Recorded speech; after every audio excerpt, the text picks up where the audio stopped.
You're listening to episode 997 of the Father Bills Podcast.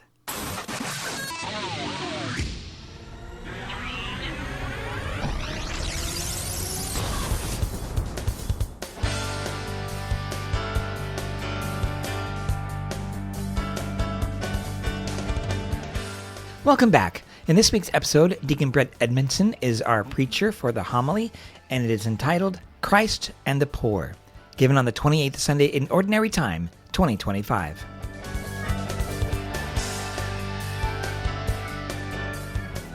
Good morning, everybody. So there's a dilemma in our gospel this morning that it's easy for us to miss, but it would be pretty impossible for a first century Jew or first century Samaritan to miss. So when Jesus encounters these 10 lepers, we're told that he's traveling, quote, through Samaria and Galilee, or more literally, between Samaria and Galilee. So kind of on the margins, on the periphery, where the outcasts and the destitute live, in between, if you will. So the dilemma appears when Jesus cures the lepers and then tells them to go show themselves to the priests. And the dilemma is this: which priests? Which priests? Are we talking about the Jewish priests in Jerusalem, where the Jewish temple is located, or the Samaritan priests on Mount Gerizim, which was the site of the Samaritan temple? Both claim to be God's dwelling place on earth. Both claim to be the proper place to encounter God. Both claim to be the true temple wherein to worship and offer thanks. Who was right? Who was right?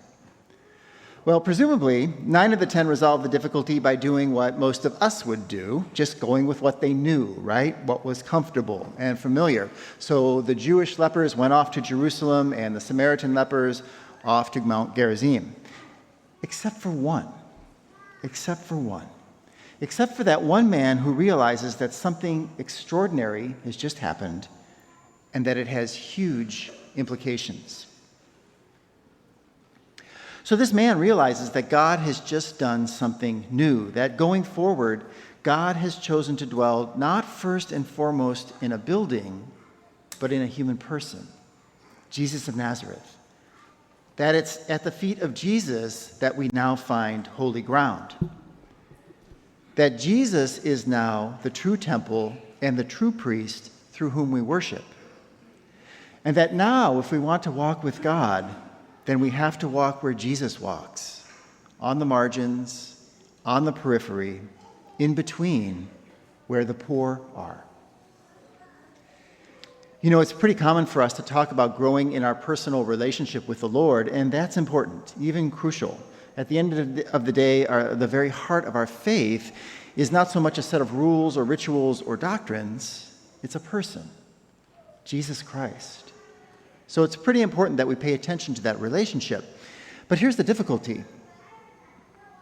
Like the 9 lepers in our story today, we can become so comfortable with our familiar ways of encountering the Lord in prayer, at church, in our daily devotions, that we miss him when he shows up elsewhere, in our daily lives, in our neighbor, and maybe most distressingly, when he shows up in the guise of the poor. You know, this past Thursday, Pope Leo published his first major papal document, Dilexi Te, which means, I have loved you. It's about our obligation to the poor and the powerless, and in it, Leo expresses a concern that it's increasingly common, even among us Christians, for us to lose sight of the poor, or even to deliberately ignore them, because they make us uncomfortable, because they're seen as undeserving, because we're too busy, or because even when we do notice the poor and the powerless, the difficulty and the complexity of their problems leave us feeling helpless. And it's true, right? Poverty is complicated. It's uncomfortable. It's multifaceted. Still, Pope Leo says, even if poverty itself is a perplexing problem, as Christians, we're never allowed to reduce the poor themselves to a problem and so dismiss them. He writes, they're one of us, part of our family. And then he says something else. He says that it's in the poor and suffering that we see revealed the very heart of Christ. For Christians, the poor are not a sociological category, but the very flesh of Christ. In fact, we can't truly enter the great mystery of the incarnation until we accept that God himself took on a flesh that knew hunger and thirst, weakness and imprisonment. Two things stand out for me about that quote, friends. First, that we will never understand our faith in a deep way unless we're willing to grapple with the inseparable relationship, between Jesus and the poor. And second, that a familiar, comfortable, me and Jesus faith is never enough. If we really want to walk with the Lord, if we really want to know him, then we have to walk with the poor, on the margins, in the lonely places, in between. St. John Chrysostom says, if we don't encounter Christ in the poor who stand at the door, we won't be able to worship him even at the altar. And Archbishop Chaput says it even more starkly. He says, if we ignore the poor, friends, then we will go to hell. In a country that's as large and as affluent as ours, I think it takes special care not to lose sight of the gospel's demand that we care for the poor. And even more take care not to just lend material aid, but then forget that the poor are also persons worthy of our respect and our time. We can debate which policies are best for alleviating poverty, argue about how best to feed the hungry, care for the sick, welcome the stranger, give hope to the despairing. We can weigh compassion and generosity against prudence and responsibility. Politics, the church, and society itself all have a role to play here.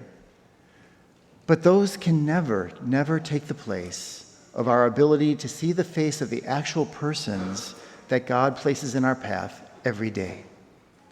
The homeless person we pass on the road, the guy standing outside Home Depot looking for work, the annoying classmate whom no one likes, the awkward colleague at the office who doesn't seem to have many friends. Because it's there, friends, in those faces that we see the face of Jesus. And it's there at the margins where he waits for our love.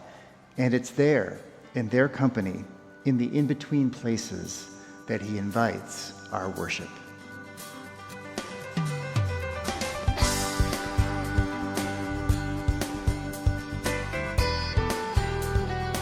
Thank you again for listening to this episode of the Father Bill's podcast.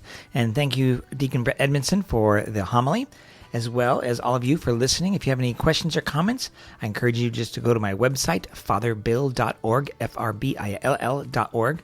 And there you can see my blog. I have videos.